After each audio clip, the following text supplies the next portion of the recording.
Hey everyone, it's Paul McElraith. I hope you had a great week enjoying the wonderful weather. That's why I'm outside, a beautiful day, but I'm also outside for another reason. You know, in the 1800s, there was this guy named William Miller. He was a preacher, and he had this obsession with the end times and with the second coming of Jesus. In fact, he believed that as he studied the Bible, he could actually come up with the exact date that Jesus would come again. The date he came up with was October 22nd, 1844. As he kind of floated that date out there, he began to go and preach and to tell people about it, mostly around the state of Massachusetts. Soon he gathered a large following. Oh, there were scoffers and there were skeptics, but there were many people that were interested and believed what he said.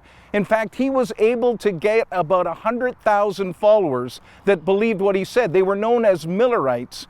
As the day approached, October 22nd, 1844, these Millerites began to sell everything that they owned.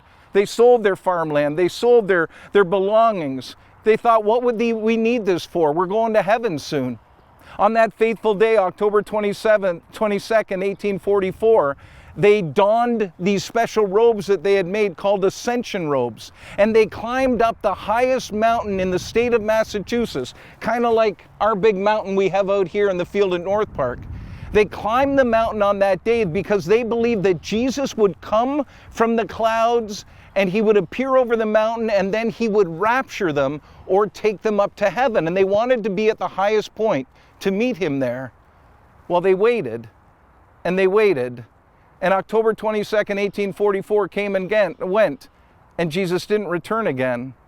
Those Millerites descended from the hill, sheepish and overwhelmed and distraught, because now they were impoverished. They sold everything. The teachings of William Miller began to dissipate a little bit, but it's interesting in the years that followed, there have been many that have come along and tried to predict the second coming and the end of the world. And we've been fascinated by it, haven't we? There's this thing within humanity that fascinates us about this idea of when Jesus will come again. This Sunday, we're going to talk a little bit about that as we continue in our message series, Unveiling Hope, a study on the book of Revelation. We're going to delve into the topic of the second coming of Jesus. We're going to look at this idea of 1,000-year reign and the millennium. And we're also going to talk a little bit about the rapture and really discern, is it biblical or is it not? I hope I piqued your interest. I invite you to come out this Sunday and join us as we open the Bible to Revelation 19 and 20. God bless you and have a great weekend.